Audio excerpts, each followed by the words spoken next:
Hi everybody, this is Jillian. I will be presenting our slideshow for you for my group. Our quality improvement project is called the Jumpstart Bag. It's inspired by some of our interactions that we've had with the rapid response team at our clinical site. We'll begin our presentation with a short video. I hope you enjoy. Hi folks, we're here today to talk about a great new product. Our product is called the Jumpstart Bag. You might be asking yourself, well, what the heck is it? Our Jumpstart Bag has anything that you might need in order to jumpstart patient care in an emergency situation. Our bag can include anything from IV start kits, emergency medications, to equipment to take vitals.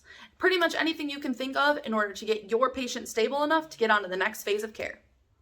Let's check out a situation where they did not have a Jumpstart Bag.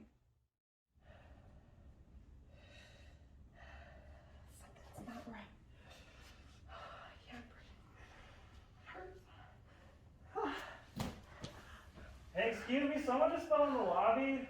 Can someone come, please? Oh my gosh. Holy crap. Okay. Ma'am, are you okay? Can you hear me? Can you tell me what your name is? Okay. Do you feel a pulse? No, I don't. Someone call a code. Okay, we have to call a rapid response. Rapid response to South Lobby. Rapid response to South Lobby. What's going on? What happened? She just collapsed. You just does she have pulse? No. Okay, can we start compressions? Grab an AED. Okay. Alright. Okay. Yep. Go ahead and Alright, start compression. Yeah, grab 1, 2, 3. grab an IV. Grab an IV. Grab an Where are IV. the paddles for this? Paddles. We need paddles for the AED. 50. Go ahead and get her hooked up. That should already be in there next time. Fluid. Okay. Can you go ahead and hang up some fluid? We don't have IV access. Where's the Okay, IV we kit? need the IV kit. Alright. We have an ambu bag. We can start giving her some breaths. Okay, we gotta figure out an order here. All right, compressions and breaths. That's first, and then we'll get IV access. So we gotta keep all this Start stuff bagging her. with us. Yeah, start bagging her. 30 and 2. 2 breaths. Alright, I'm turning on the AED. 1, 2, 3, 4, 5, 6, 7, 8, 9, 10, 11, Alright, there's no rhythm. No rhythm. Okay, can just keep going. Keep doing CPR. 8, 9, 20, 21, Alright, got IV access. 25. Alright, got a rhythm. Everyone clear. I'm gonna deliver a shot. Clear. Clear. I don't feel a pulse. All right, let me get in there.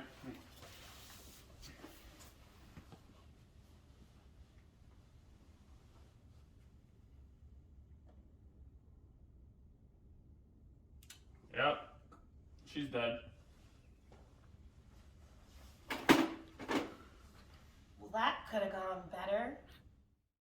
Wow, I agree. That could have gone better. Let's check out a situation now where they had a Jumpstart Bag and see how things could have gone differently. Something's wrong. Can't breathe. Hey, someone just fell in the lobby. Excuse me, someone fell in the lobby. What's going on? Oh my god. Ma'am? Ma'am? Can you hear me? Can you hear us? Does she have a pulse? No, I don't feel a pulse. Okay, call. Someone call a code. I want to start compression. Rapid response to South Lobby. Rapid response to South Lobby. What's going on? Patient collapsed in the lobby. I need a defibrillator and a bag. Yep. Continue compressions. Do we have a history on the patient? Unsure. She was just in the lobby. No complaint? Okay. Continue compressions. 30 and 2. Get her hooked up to that AED.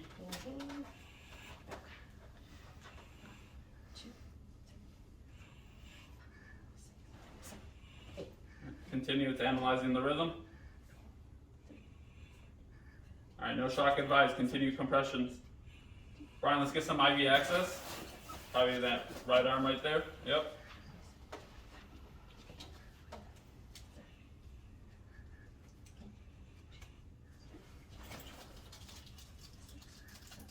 Alright, it's analyzing again. Keep continuing compressions.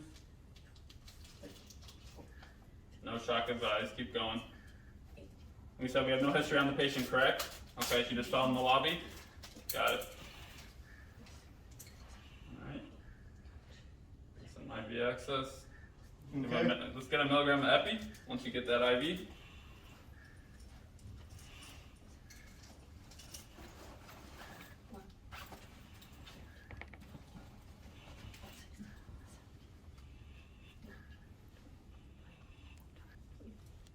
Pull that tourniquet once you're done.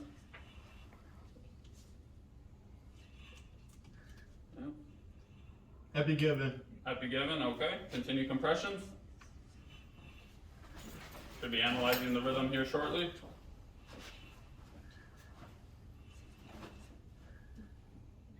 Shock advised. Stand clear. Shock delivered. We have a pulse. We got a pulse. Have a pulse. Okay. Sit her up. You want a set of vitals? Yep, let's get a set of vitals, get some labs. Try to get her into bed. Put her on a stretcher. Grab blood pressure. Can we confirm you still have a pulse? Yes, you still have Okay, a pulse. still has a pulse. Okay, yep. Get some labs in that IV. Get some vitals. Okay, so your stethoscope. 36.3. Okay, Our two sets, 95. 95. Okay, Her blood pressure is 150/80. 150/80. Ma'am, are you with us? You with us? Yeah, can you hear us? What's your name? I don't know. You don't know? Okay. All right, let's go ahead and get her transferred up. Okay. Okay. Well, that went way better. Thank God for the Jumpstart bag.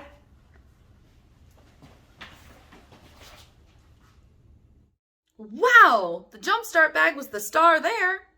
By putting all that equipment at the physician's fingertips, they could get care started right away. By cutting down time to start patient care and jump-starting it, we're hoping to increase positive patient outcomes in our hospital settings. If you have any more questions, please let us know.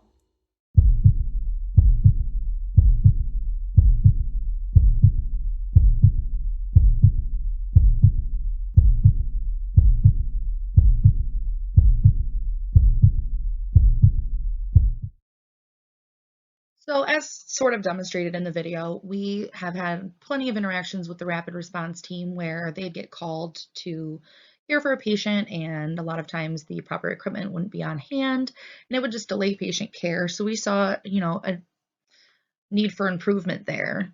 So the Jumpstart bag is a means to help better prepare the healthcare team to provide faster actions or implementations to the patient needing critical care, and it can help improve mortality rates. It allows all the ACLS and life-saving equipment to be available in a portable carrier, such as a backpack or a duffel bag, ensuring easy and readily available access. The idea would be to have a bag or two on each unit available alongside the crash cart or along with a defibrillator. And then in addition to this, it would be available in the lobby areas in case a code were to be called in the lobby, hallways, or even in the parking lot. So a couple of goals for implementing the Jumpstart bag would be improve patient outcomes, demonstrated through better preparedness during the activation of a rapid response call over the course of 1 year, and that the hospital staff will see a reduction in negative patient outcomes after implementation of the Jumpstart bag. So a couple of barriers that we thought about for implementing the bag would be ensuring that all hospital staff are made aware of the location and the importance of the bag, while also ensuring that they are trained properly on how and when to use the bag. Big one would be ensuring that the bags remain fully stocked with proper equipment and are organized properly for ease of use. And then ensuring that supplies contained within the bag do not expire before use, and certain medications in the bag may be a theft risk if known about by the public. So here's just a couple of excerpts from one of our resources about the importance of preparation when it comes to waiting for a rapid response team to show up. The first one is nursing staff should anticipate the needs of the situation by bringing emergency equipment to the bedside when they become aware of a rapid response call on the unit. When this equipment is made available, the bedside nurse should facilitate the preparation of equipment prior to the team's arrival. and that these measures aid in reducing time spent by the rapid response team members in awaiting equipment and prevents delays in the identification of the problem and the subsequent treatment of the patient. So we presented our idea to the nursing management team at St. Mary Mercy Livonia, and they agreed that having the equipment readily available and easily transported would be effective in care and could really make a difference in response times. Now, they already have rapid response buckets in the patient closets in their rooms, but these buckets really remain a problem to keep stocked, and they really only carry a limited amount of items, not even close to the variety of life-saving items that would be contained in the Jumpstart bag. They had proposed the idea of implementing the Jumpstart bag in main lobbies and hallways for codes called outside of inpatient units. So here we have some of the supplies listed that would be in the Jumpstart bag. And obviously a lot of these supplies would be like in a perfect world scenario, and then they could be adjusted depending on use and the kind of unit that they might be on. So this is just one example of many that we've encountered at our clinical site, but upon participating in a rapid response call to a patient's bedside, it was noticed that the crash cart was only stocked with 1 amp of dextrose when multiple amps were going to be needed stat. The rapid response nurse had to call upon another nurse to call for additional amps to be sent up by the pharmacy. This is an example of delayed response time. If our Jumpstart bag had been available, it could have provided the needed dextrose for a hypoglycemic crisis and saved precious time. The patient was eventually safely transferred, however, this could have yielded a very different outcome. Now, according to a St. Mary's Livonia ER staff nurse, there have been 3 patients that have died in the North Lobby in the past 5 years because they entered the wrong door for emergency care and there was no supplies present to perform any life-saving measures.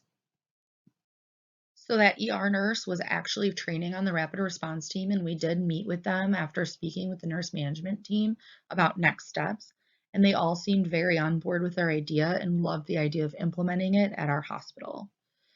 If you guys have any other questions, please just let us know, and we appreciate you listening to our presentation. Thank you.